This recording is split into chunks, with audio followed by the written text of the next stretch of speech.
देखिए, what is limiting reactant? देखिए, नाम से लग रहा है कि हम इधर बात कोई रिएक्टेंट के बारे में करें।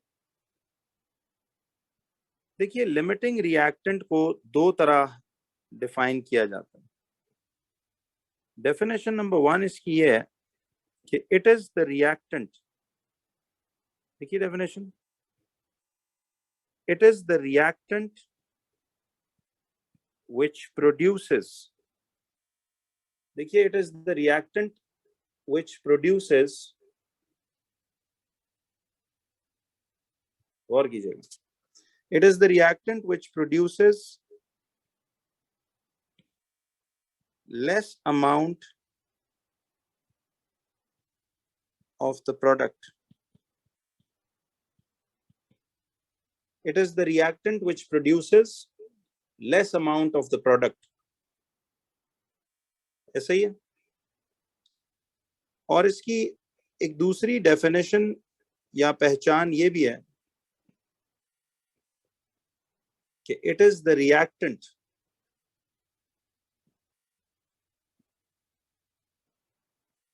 which is consumed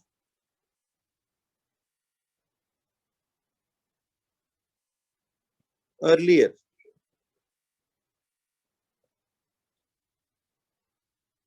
in a reaction. It is the reactant which is consumed earlier in a reaction.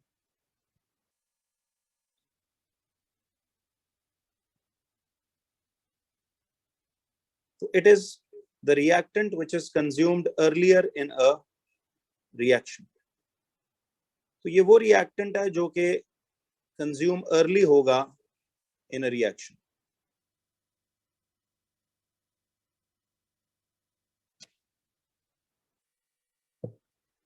तो ये वो रिएक्टेंट है बच्चों जो कि कंज्यूम होगा अर्लियर इन अ रिएक्शन। तो बताइए अब क्या करें?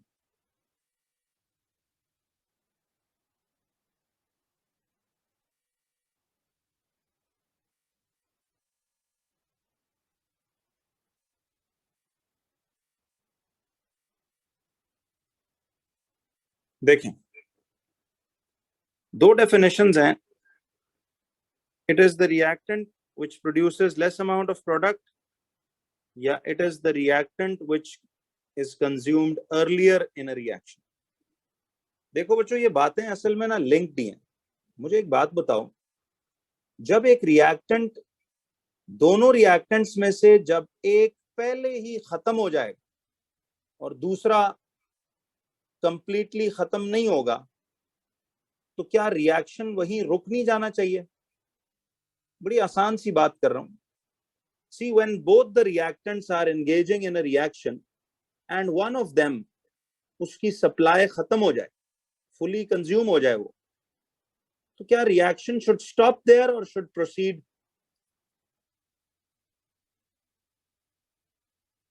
जवाब दिया करो सारे। It should stop there. और जब रिएक्शन स्टॉप हो जाएगा तो यार उस तक जितना प्रोडक्ट बन सका, उसके खर्च होने तक जितना प्रोडक्ट बन सका, कंटेनर में उतना ही प्रोडक्ट बना हुआ होगा या और बनाया जा सकता है? क्यों जी? उतना ही बना रहेगा। बिल्कुल सही। अब मुझे ये बताइए, नाम से लग रहा है, देखो, लिमिटिंग रिएक्टेंट, जो पहले खर्च हो जाए। अब जरा एक सेकंड सुनना इधर।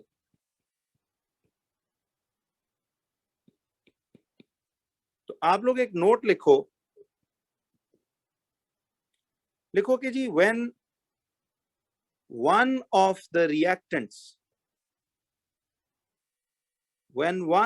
the reactants is fully consumed,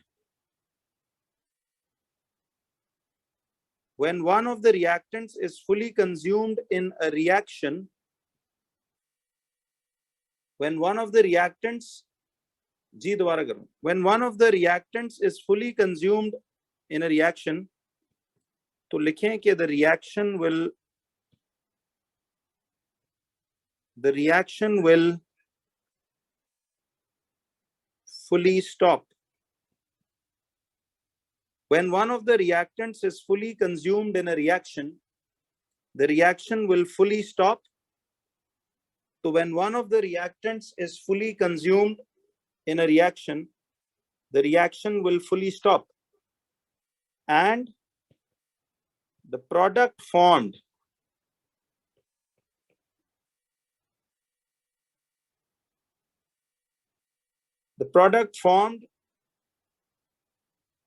in the container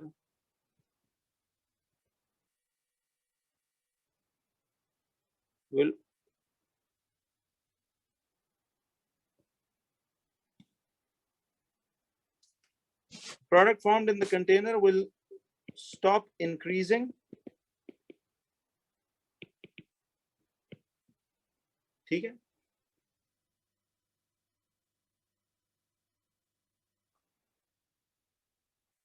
यानी in short the reaction will stop. तो फिर जितना प्रोडक्ट बनना था उतना ही बनकर कंटेनर में रहेगा. क्लियर?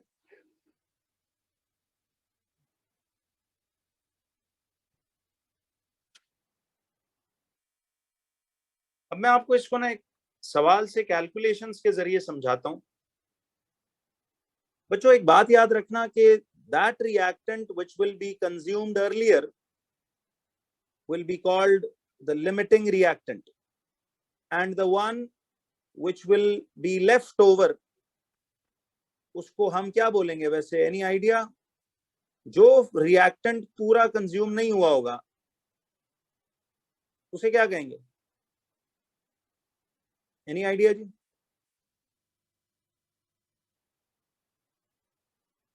तो ये लिखो जरा. यस, उसे एक्सेस रिएक्टेंट बोलते हैं. तो लिखो the reactant which will be consumed earlier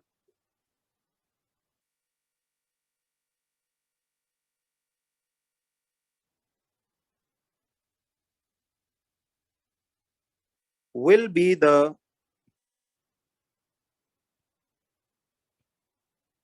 limiting reactant,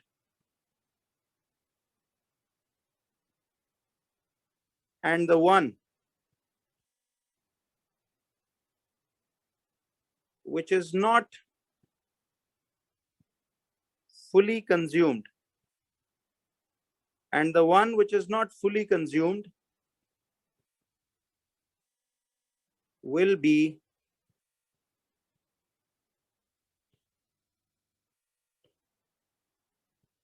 the excess reactant. So the reactant which will be consumed earlier will be the limiting reactant, and the one which is not fully consumed will be the excess reactant.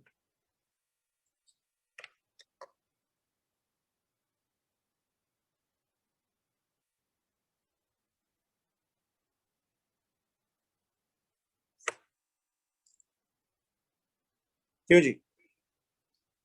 तो जो completely consume नहीं होगा वो access reactant कहलाएगा. जो fully consume नहीं होगा उसे नहीं, वैसे दो ही होंगे.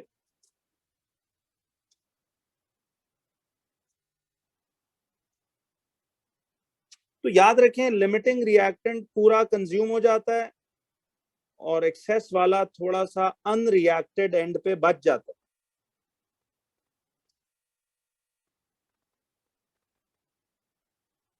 एनीवन लेफ्ट जिसने ना लिखा हुई?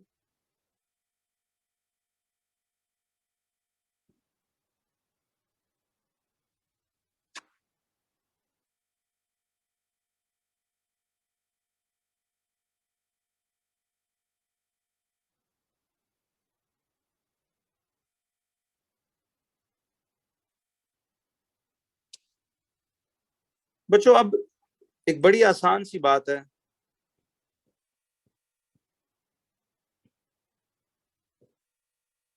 देखो फर्ज करो मैं आपको ना एक रिएक्शन देता हूं.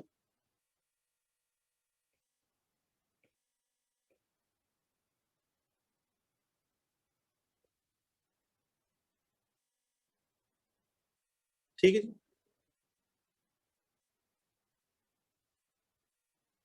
अब इस पे बारे में कैसे सवाल आता है जरा आप ये देखिए।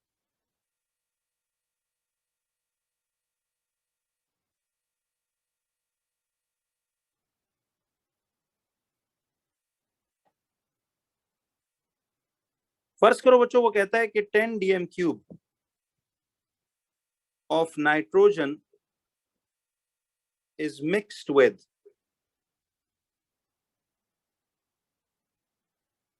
20 dm cube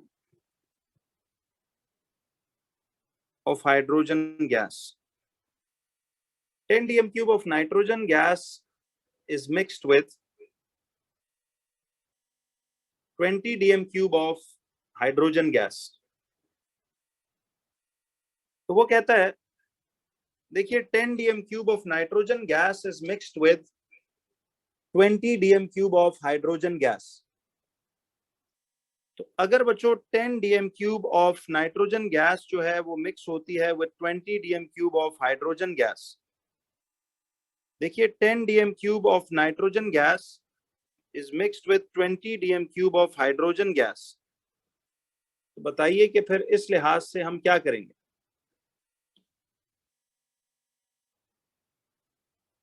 वो कहता है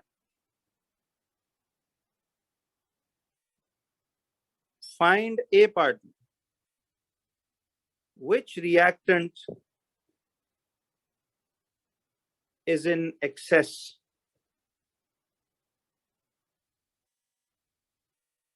ये पहले आपका 2 मार्क का ये सवाल होगा पार्ट ए में कि which reactant is in excess। अच्छा देखें, अब आप एकदम ना इधर फैसला नहीं सादिर करेंगे, बिकॉज इनकी इनिशियल अमाउंट से पता नहीं चलेगा कि कौन एक्सेस में है कौन लिमिटिंग। देखिए डोंट जज देम विद दीज इनिशियल, ये जो आपको इधर दिया हुआ है 10 डीएम क्यूब ऑफ नाइट्रोजन कहता है is mixed with 20 DM cube of hydrogen. 10 DM cube of nitrogen gas is mixed with 20 DM cube of hydrogen. आपने बच्चों पहले इनको याद रखिए, you don't have to judge them through this। 10 dm cube of nitrogen gas और 20 dm cube of hydrogen के इससे ना देखें कि जी शायद इस हाइड्रोजन की अमाउंट ज्यादा है तो ये एक्सेस होगा और ये कम है तो ये लिमिटिंग है, ऐसा नहीं है। आपने इधर ना एक फिक्स्ड 2 स्टेप्स करने। नहीं, ये कोई भी रिएक्शन हो सकता है, ये तो मैं हेबर प्रोसेस की जब भी मिसाल देता हूं तो वो रिवर्सिबल आ जाती है, बट ये arrow is not important in molar calculation. Arrow जैसा भी है, whether it's a forward reaction और दोनों रिवर्सिबल, एक ही बात।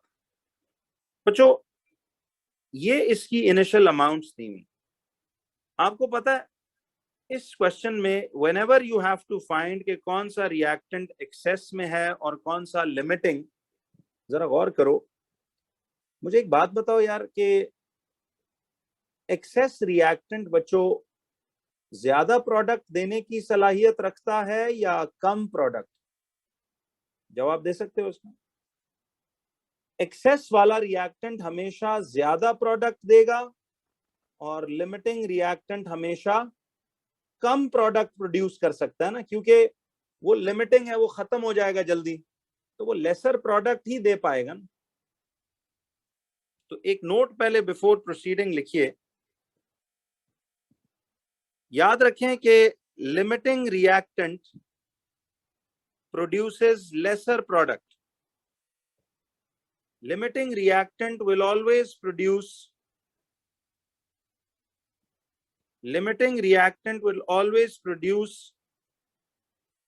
lesser product। Limiting reactant will always produce lesser product, whereas देखिए whereas excess reactant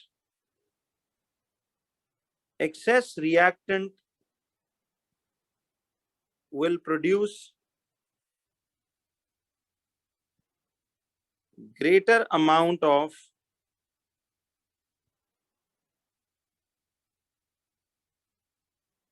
product। Limiting reactant will always produce lesser amount of product, or excess reactant will produce greater amount of product. Do you agree with this? Limiting reactant will always produce lesser amount of product, जबकि excess reactant will produce greater amount of product. Clear है?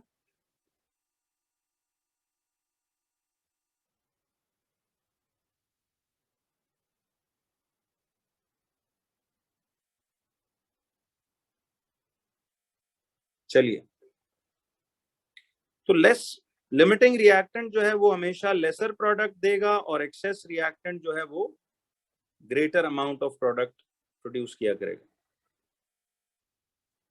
अब बच्चों, अगर ये बात आपको समझ में आती है तो जरा गौर से देखिएगा.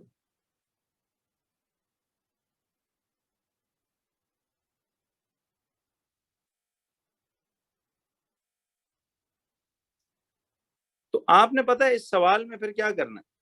जब वो आपको देखें दोनों रिएक्टेंट्स की अमाउंट बता रहा है कि नाइट्रोजन आपके पास इनिशियली इसमें 10 डीएम क्यूब हमने यूज किया था, और हाइड्रोजन का 20 डीएम क्यूब यूज किया था. तो बच्चों क्या ख्याल है, पहले हम स्टोइचियोमेट्रिक कैलकुलेशंस करके देखें. If you want to find out who is in excess, तो जो ज्यादा प्रोडक्ट देगा, जो रिएक्टेंट ज्यादा प्रोडक्ट देगा, वो एक्सेस में होगा, और जो रिएक्टेंट कम प्रोडक्ट प्रोड्यूस करेगा वो लिमिटिंग होगा. ये तो क्लियर है ना.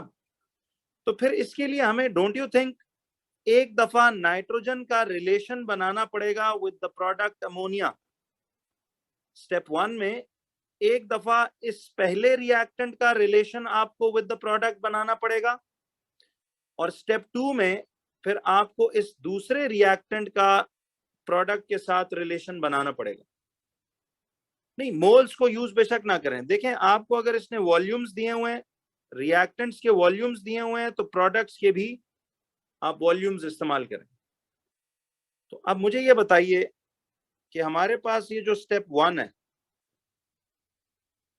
आपने स्टेप 1 में वॉल्यूम ऑफ अमोनिया और वॉल्यूम ऑफ नाइट्रोजन, आपने ये सबसे पहले ना इसमें रिलेशन बनाओ पहले रिएक्टेंट का विद द प्रोडक्ट.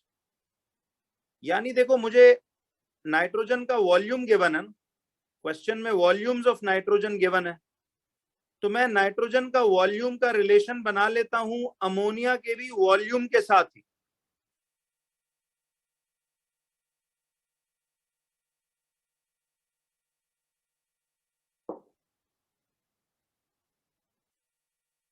तो देखो, पहला रिलेशन मैं बच्चों बना लेता हूं नाइट्रोजन का वॉल्यूम. चूंकि देखो, मुझे कैसे पता चला, क्योंकि यहाँ वॉल्यूम गिवन थे. नाइट्रोजन का वॉल्यूम गिवन था और अमोनिया का भी वॉल्यूम गिवन. तो मैं आपको यहाँ पे इसका volume of nitrogen with volume of ammonia relation बना लेता हूं. अब जरा बैलेंस्ड इक्वेशन से बताइए कि नाइट्रोजन का कितना वॉल्यूम. हमेशा पहला स्टैंडर्ड इसी से निकालते हैं कि देखो नाइट्रोजन का कितना वॉल्यूम है. 1 मोल ऑफ द गैस है, तो 24 DM cube of nitrogen fully react करे तो it is able to produce 2 moles of ammonia gas, यानी 48 डीएम क्यूब. देखिए बच्चों, 2 मोल्स ऑफ नाइट्रोजन जो है, यानी 24 DM cube of nitrogen produces 48 DM cube of ammonia. 24 DM cube of nitrogen produce करता है 48 डीएम क्यूब ऑफ अमोनिया. तो बताओ फिर इस लिहाज से ये 10 डीएम क्यूब ऑफ नाइट्रोजन कितना प्रोड्यूस करेगा. अगर ये 10 डीएम क्यूब फुली रिएक्ट करता तो बता सकते हो कि ये कितना एक डीएम क्यूब ऑफ अमोनिया यानी प्रोडक्ट प्रोड्यूस कर सकता था. तो हम इनकी ना पहले ये ढूंढेंगे. देखो, कॉमन सेंस बात है कि हम इनकी पहले जो इनकी गिवन अमाउंट्स हैं, हमने ये देखना है कि यार ये अमाउंट ऑफ रिएक्टेंट कितना एक प्रोडक्ट दे सकता है. हम वो पहले अपना हिसाब लगा रहे हैं. उन्होंने दिया कि नहीं, बट हम कैलकुलेट कर रहे हैं कि ये इतना प्रोडक्ट वो हमें दे सकता है। तो ये कितना आएगा, अब देखिए ये 24x is equal to 10 into 48 आएगा। तो फिर x विल बी, ये आएगा 480 अपॉन 24। तो x विल बी कितना देन, तो 480 upon 24 will be 20 dm cube. इसका मतलब है 20 dm क्यूब ऑफ अमोनिया आपके पास ये आ जाएगा। यानी अब मैं अपने लिए स्टेटमेंट लिख रहा हूं कि देखिए 10 dm क्यूब ऑफ नाइट्रोजन जो है ये आपको 20 dm क्यूब ऑफ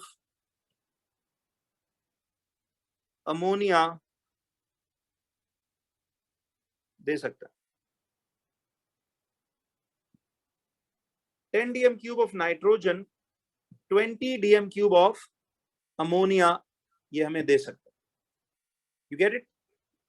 तो 10 dm क्यूब ऑफ नाइट्रोजन हमें 20 dm क्यूब ऑफ अमोनिया दे सकता है। यही रिजल्ट निकला ना। बट अब स्टेप 2 में आपने स्टेप 2 में अब रिलेशन बनाना है। यानी अब आप हिसाब लगाओ, देखो हमें ये तो समझ आ गई कि वो जो क्वेश्चन में 10 dm क्यूब नाइट्रोजन गिवन था, according to the theoretical calculation ये 20 dm क्यूब ऑफ अमोनिया बनाने की एबिलिटी रखता है। अब मैं जरा ये कर लेता हूं हिसाब कि फिर ये जो 20 dm क्यूब ऑफ हाइड्रोजन है, अब हिसाब लगा लेते हैं कि ये हाइड्रोजन कितना एक अमोनिया दे सकता है।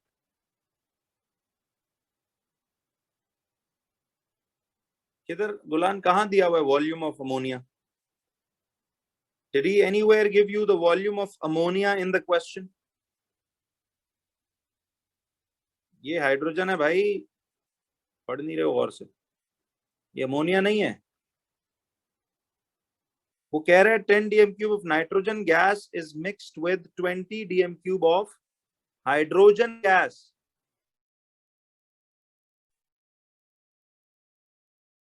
एक अमोनिया आ सकता है, वो पता लग गया हमें। अब हमने देखना है कि अब ये जो हाइड्रोजन का 20 dm क्यूब ऑफ हाइड्रोजन था, यार ये अगर फुली रिएक्ट करे तो ये कितना एक वॉल्यूम ऑफ अमोनिया बना सकता है। तो अब स्टेप 2 में आपने जैसे वो रिलेशन बनाया था, अब आपने ये वाला रिलेशन बनाना है वॉल्यूम ऑफ अमोनिया का with volume of hydrogen. Volume of ammonia का रिलेशन बनाना है वॉल्यूम ऑफ हाइड्रोजन से। तो जरा बताइए कि ये कितना एक वॉल्यूम बनता है। सी, इक्वेशन के मुताबिक अगर 72 dm क्यूब ऑफ हाइड्रोजन होता तो it would have produced 48 dm cube of ammonia. बच्चों समझ आ रहा है ये मैं कहां से फिगर सोच के कर रहा हूं? बोलो यस और नो। देखिए ना, ये तो इक्वेशन से हम देख रहे हैं कि 72 dm क्यूब ऑफ हाइड्रोजन, क्योंकि 3 मोल्स, ये 72 dm क्यूब फुली रिएक्ट करता तो it would have given you 48 dm cube of ammonia. देखें 72 dm क्यूब फुली रिएक्ट करता तो आपको 48 dm क्यूब अमोनिया देता हो। तो फिर ये जो 20 dm क्यूब करेगा हाइड्रोजन का तो ये कितना देगा? 72 इफ गिव्स 48, तो फिर हाइड्रोजन का क्वेश्चन में उसने 20 dm क्यूब दिया हुआ था, ये फिर कितना एक अमोनिया बनाने की एबिलिटी रखता है। तो ये हम क्रॉस करेंगे तो this will be 72x equal to 20 into 48। तो x will be 20 into 48 upon 72। तो अब ये कितना आएगा आपके पास? 20 इंटू 48 अपॉन 72, जरा बताइए। ये आएगा बच्चों 13.33 dm cube. 13.33 dm cube of ammonia बना सक रही। यानी 20 dm क्यूब ऑफ हाइड्रोजन बच्चों फुली रिएक्ट करता तो it would have given you 13.33 dm cube of ammonia. तो स्टेप 1 2 में आपने पहले देखना है कि दोनों फुली रिएक्ट करते तो कितना कितना ये दे सकते थे. जरा बच्चों अब इस पे नजर डालो कि जो 10 dm cube of, देखो 10 dm cube nitrogen fully react करता तो it could have given you 20 dm cube of ammonia, and if 20 dm cube of hydrogen fully reacts so it is able to give you 13.33 dm cube of ammonia. So who is giving you less product? Who is giving you lesser product? Hydrogen, right? तो फिर जो less product देगा जाहिर है इसका मतलब है वो पहले कंज्यूम हो गया था ना. क्या ख्याल है? तो जो कम प्रोडक्ट थे, देखिए 13.3 dm cube is the lesser product and 20 dm cube is a greater product of ammonia, के नहीं? तो देखो ना, इसका मतलब है ये कम प्रोडक्ट तो ये था ना 13.33 dm cube अमोनिया, और वो हाइड्रोजन ने प्रोड्यूस किया, तो hydrogen will act as the limiting reactant. तो आपने पहले जवाब में अब क्या लिखना है जरा ये देखिए ए पार्ट में. इसका मतलब है कि हाइड्रोजन गैस जो है वो बच्चों is the limiting reactant, and जो नाइट्रोजन गैस है, nitrogen gas is in access, क्योंकि वो ज्यादा प्रोडक्ट प्रोड्यूस करने के काबिल है. तो फिर एक्सेस का तो खैर इसमें तो सही कह रहे हो, आपसे सिर्फ एक्सेस का पूछा था तो आपने कहना है nitrogen gas is in access, ये जवाब है. बट इसका ऑब्वियस मतलब ये नहीं है कि हाइड्रोजन लिमिटिंग है. क्या ख्याल? तो नाइट्रोजन इज इन एक्सेस, तो the one who gives greater product that reactant will be in excess, और जो कम प्रोडक्ट दे वो लिमिटिंग. तो बी पार्ट में वो पूछता है कि state the volume of ammonia formed in this reaction. बच्चों जरा बताना कि इस रिएक्शन में वॉल्यूम ऑफ अमोनिया फॉर्म्ड क्या होगा?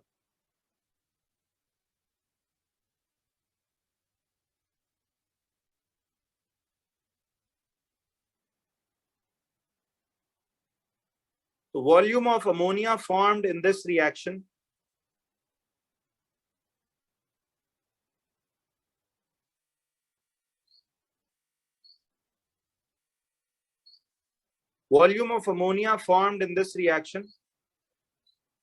बिल्कुल. तो इधर ना आपको अब कैलकुलेट नहीं करना पड़ेगा, एक्चुअली गौर करो, इधर दोबारा देखिए. देखो ये 10 dm cube of nitrogen fully react करता तो it would have given you 20 dm cube of ammonia, लेकिन फिर देखो 20 dm cube of hydrogen fully react करता तो it would have given you 13.33 dm cube of ammonia. लेकिन बच्चों रिएक्शन में तो नाइट्रोजन हाइड्रोजन दोनों ने हिस्सा लिया ना. मुझे बताओ असल में कंटेनर में पहले कौन सी अमाउंट ऑफ प्रोडक्ट की वैल्यू अचीव होगी? प्रोडक्ट तो शुरू में 0 होता है ना, फिर वो आहिस्ता आहिस्ता बढ़ता है. जब दोनों रिएक्टेंट थोड़ा थोड़ा रिएक्ट करते हैं तो वो 1 dm क्यूब फॉर्म होगा, फिर 2 dm क्यूब अमोनिया कंटेनर में बना होगा, फिर 3 dm क्यूब, फिर 5, फिर 7, फिर 9, फिर 10, फिर 12, फिर 13.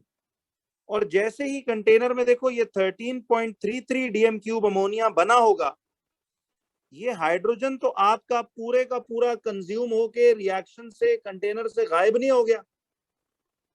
ये लॉजिक समझो जरा. देखिए पहले इन दोनों प्रोडक्ट वैल्यूज में से 20 dm क्यूब ऑफ अमोनिया और 13.33 dm क्यूब अमोनिया में से पहले कौन सी वैल्यू अचीव होगी? ये 13.33 वाली ना. तो जब ये 13.33 dm क्यूब वाली वैल्यू अचीव होगी तो इसका मतलब है कि यार उस वक्त तो ये 20 dm क्यूब ऑफ हाइड्रोजन पूरा कंटेनर में से खर्च होके खत्म हो चुका होगा और रिएक्शन तो वहीं रुक जाएगा. तो फिर बताओ कि अमोनिया इतना ही बन सकेगा कंटेनर में, या वो इस 20 डीएम क्यूब ऑफ अमोनिया की वैल्यू तक जाएगा? देखो ना, जब इतना अमोनिया प्रोड्यूस हुआ कंटेनर में, तो ये हाइड्रोजन का 20 डीएम क्यूब तो फुली खर्च हो गया, इसका मतलब है। और जब ये खर्च हो गया, तो जब one of the reactants is consumed, देखिए ना, जब हाइड्रोजन आपका पहले ही यहां से मिसाल के तौर पे कंटेनर से खर्च हो गया, तो ये तो समझो गायब हो गया। तो अब पीछे अमोनिया सिर्फ नाइट्रोजन तो नहीं अमोनिया बना सकता ना, तो the reaction must stop over there. When one of the reactants is consumed fully, तो द रिएक्शन शुड स्टॉप। तो इसका मतलब है कि जाते जाते, ये जो जाते जाते 20 डीएम क्यूब ऑफ हाइड्रोजन ने कितना वॉल्यूम ऑफ अमोनिया बनाया? 13.33 ना। तो इसका मतलब है यही वॉल्यूम ऑफ अमोनिया कंटेनर में बना रह जाएगा, बिकॉज इतना अमोनिया बनाकर ये हाइड्रोजन तो फुली कंज्यूम हो गया ना। जब ये कंज्यूम हो गया, तो देखिए 20 डीएम क्यूब अमोनिया तो तब बनता अगर ये 10 DM cube nitrogen fully react करता। लेकिन कंटेनर में ये lower value of product achieve होते ही, जी ये साइमल्टेनियसली ही हो रहा था, इतना वॉल्यूम ऑफ अमोनिया अचीव होते ही हाइड्रोजन तो कंटेनर से गायब हो गया, तो रिएक्शन वहीं रुक गया। इसका मतलब है नाइट्रोजन का वो 10 डीएम क्यूब पूरी तरह इस्तेमाल नहीं हुआ था। इधर समझ आई कि देखो, नाइट्रोजन हाइड्रोजन दोनों थोड़ा थोड़ा रिएक्ट करके, तो इसका मतलब ये हुआ कि एक्चुअली जो वॉल्यूम ऑफ अमोनिया प्रोड्यूस्ड था कंटेनर में, वॉल्यूम ऑफ अमोनिया प्रोड्यूस्ड वही वाला होगा जो लिमिटिंग रिएक्टेंट ने जाते जाते प्रोड्यूस कर दिया होगा। ठीक है, देखो ना, आप ये सोचो कि कंटेनर में दो वॉल्यूम्स ऑफ अमोनिया की वैल्यूज की बात हो रही थी, एक 13.33 डीएम क्यूब ऑफ अमोनिया और एक 20 डीएम क्यूब ऑफ अमोनिया। पहले कौन सी वैल्यू अचीव होगी?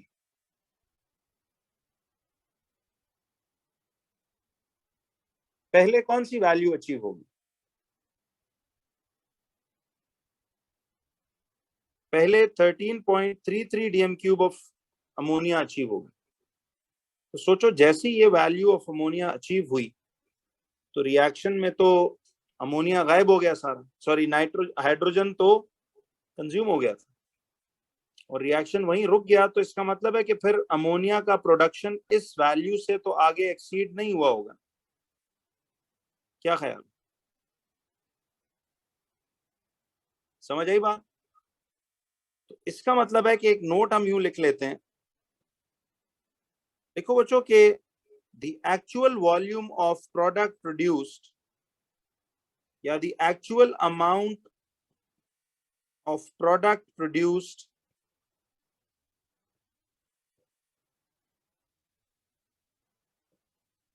will always be the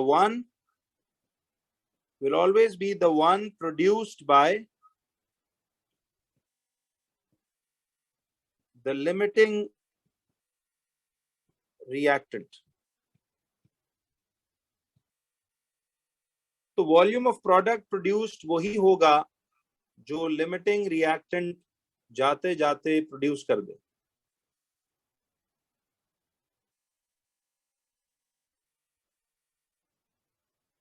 तो बस ये अब समझकर याद भी रखना है कि यार, जो लिमिटिंग रिएक्ट यानी दोनों स्टेप्स में से जो लेसर प्रोडक्ट होगा ना, वो ही एक्चुअली प्रोड्यूस हुआ होगा कंटेनर में, क्योंकि उसके बनते ही वो रिएक्टेंट तो खत्म हो चुका होगा और रिएक्शन वहीं स्टॉप हुआ होगा। तो देखिए,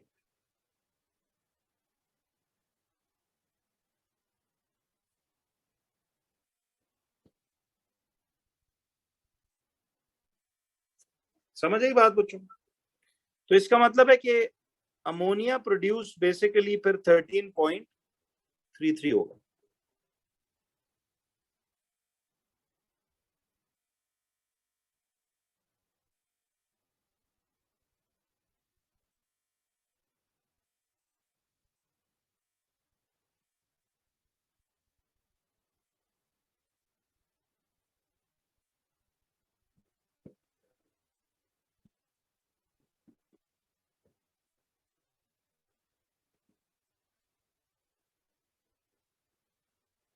सुनिए,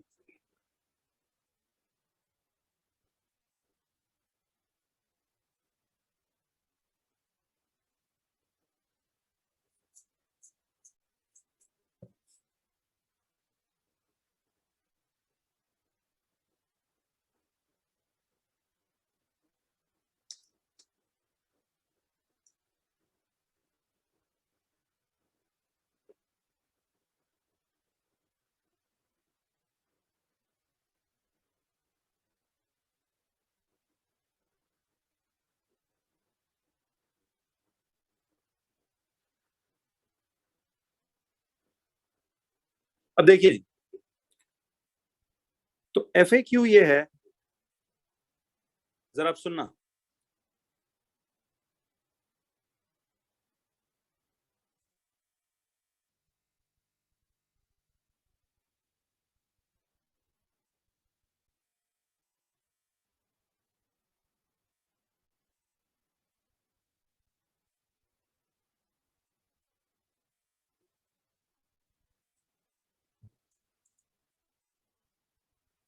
देखिए जी, FAQ ये है,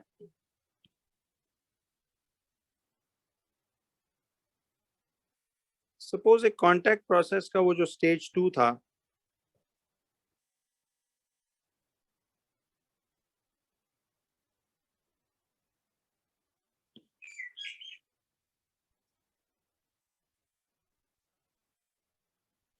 देखिए इसमें एक सवाल लिखिए,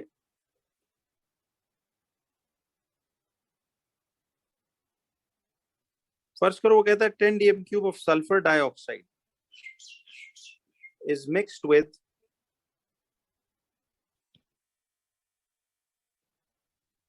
15 dm³ of oxygen gas. A part में कहता है कि which reactant is in excess।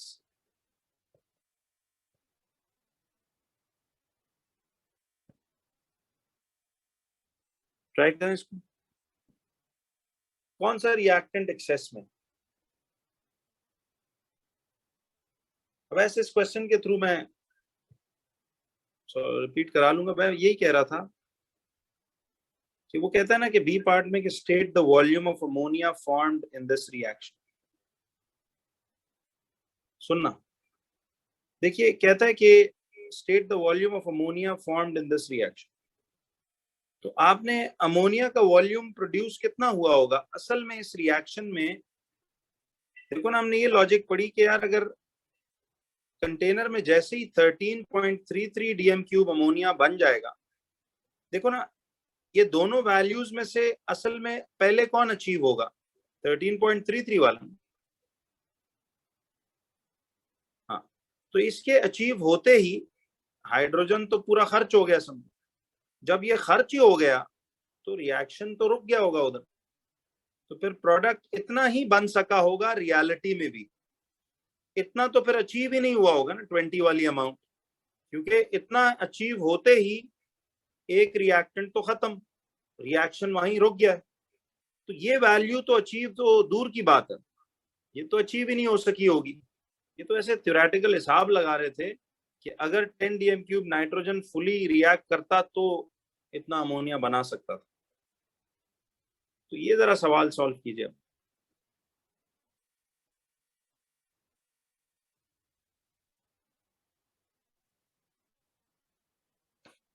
जी, ये मोल्स के बजाय मास भी दे सकता है, वॉल्यूम्स भी दे सकता है, तो तरीका तो समझ आ गया ना। जो पीस ऑफ इंफॉर्मेशन दियो आप उसी का रिलेशन बना लो।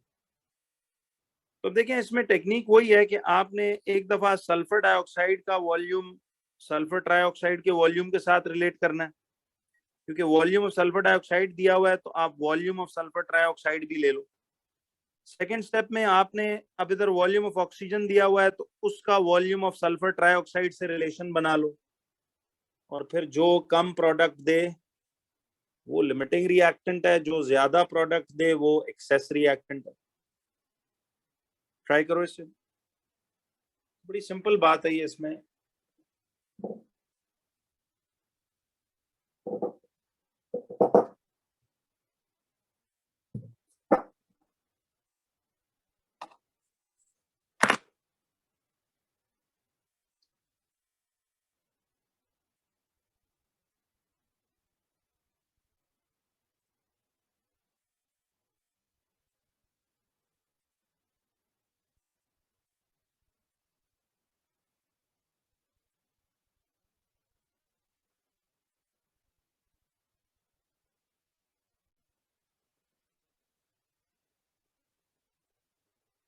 जी बस ये आखिरी क्वेश्चन है, इसके बाद बस छोटा सा एक वो कॉन्सेप्ट है फ्यूल सेल वाला, इलेक्ट्रोलिसिस में मुझसे भूल गया था, मैं इधर करा दूं।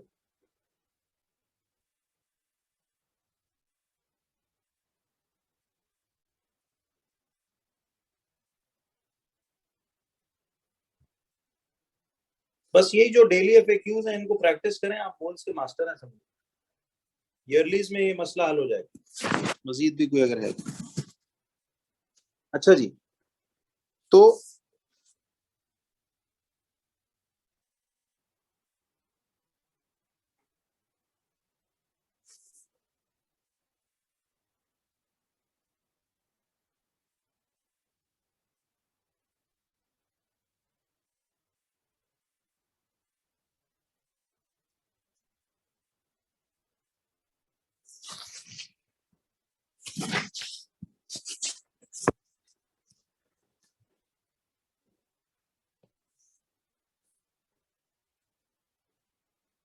जी जी बिल्कुल काफी,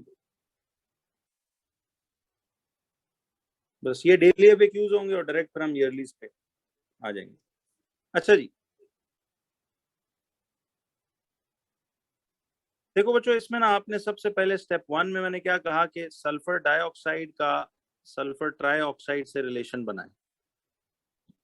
तो ये देखिए कि वॉल्यूम ऑफ सल्फर ट्राइऑक्साइड का वॉल्यूम ऑफ सल्फर डाइऑक्साइड से रिलेशन बना रहा हूं। बैलेंस्ड इक्वेशन में आप देखिए कि 2 मोल्स यानी सल्फर डाइऑक्साइड का रिलेशन बनाना है वो ट्राइऑक्साइड। जरा बताइए कि सल्फर डाइऑक्साइड का सल्फर ट्राइऑक्साइड से रिलेशन बनाना है तो ये 48 डीएम क्यूब प्रोड्यूस कर रही है। सी 48 DM cube of sulphur dioxide will give you 48 dm cube of sulfur trioxide। तो इस लिहाज से अब हमारे पास उसने रिएक्शन में कितना दिया था, 10 dm क्यूब ऑफ SO2, फिर कितना देगा, तो देखिए 10 dm cube of SO2 will give you x dm cube.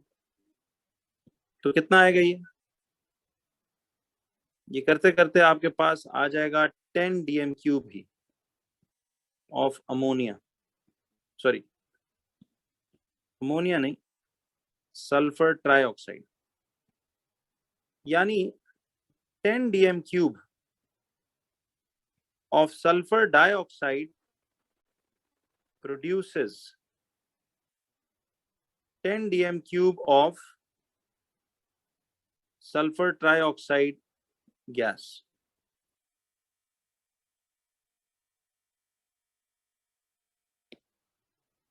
बच्चों 10 dm cube of sulfur dioxide produces 10 dm cube of sulfur trioxide, ऐसे ही है। तो 10 dm cube of sulfur dioxide produces 10 dm cube of sulfur trioxide। तो गौर कीजिए कि 10 dm cube of sulfur dioxide आपको 10 dm cube of sulfur trioxide देता है। अगर ये देता है तो अब जरा स्टेप 2 में आपको वॉल्यूम ऑफ सल्फर ट्राइऑक्साइड का रिलेशन बनाना है विद वॉल्यूम ऑफ ऑक्सीजन के साथ। तो देखो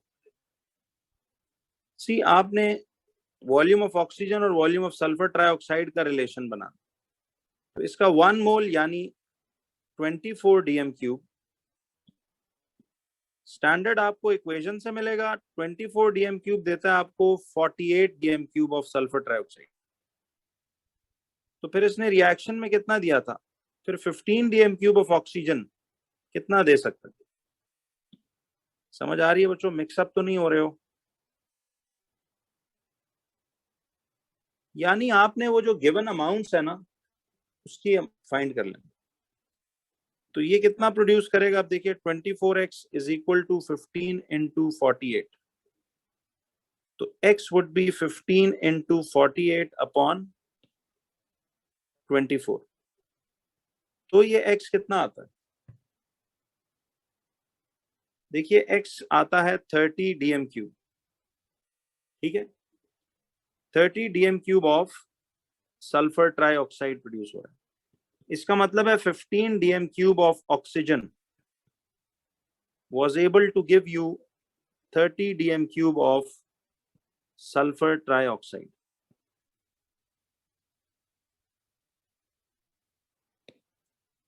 अब जरा गौर से देखो, ये जो दोनों मैंने हाईलाइट की हुई है बात, देखो 10 dm cube of SO2, 10 dm cube of SO3 दे रहा है, 15 dm cube of oxygen, 30 dm cube of SO3 दे रहा है।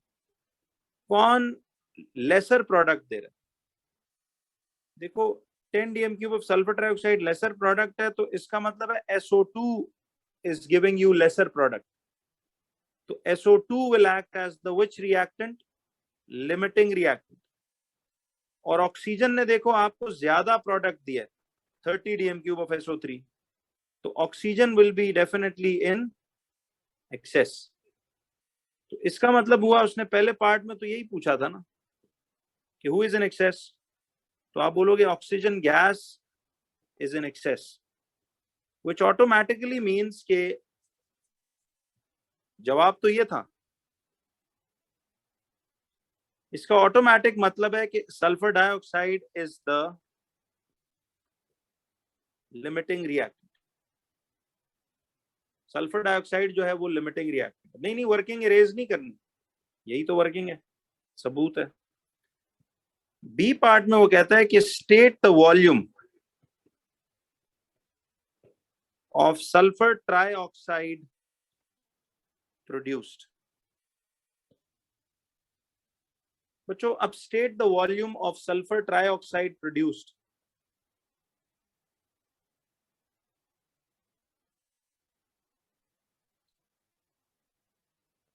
तो वो 2 मार्क उस वर्किंग ही के तो थे। अच्छा, तो अब ये सल्फर ट्राइऑक्साइड प्रोडक्ट है ना, तो ये कितना प्रोड्यूस हुआ होगा? देखिए हमने क्या कहा था कि लेसर वाली वैल्यू के अचीव होते ही, देखिए ये lesser value of sulphur trioxide के अचीव होते ही सल्फर डाइऑक्साइड तो पूरा खर्च हो चुका होगा, तो रिएक्शन तो वहां रुक गया होगा। ये 30 dm cube of sulphur trioxide तो अब अचीव ही नहीं हो सका, क्योंकि 10 dm cube of sulphur trioxide बनते ही कंटेनर में से सल्फर डाइऑक्साइड तो वाइप आउट हो गया। तो मुझे ये बताइए फिर,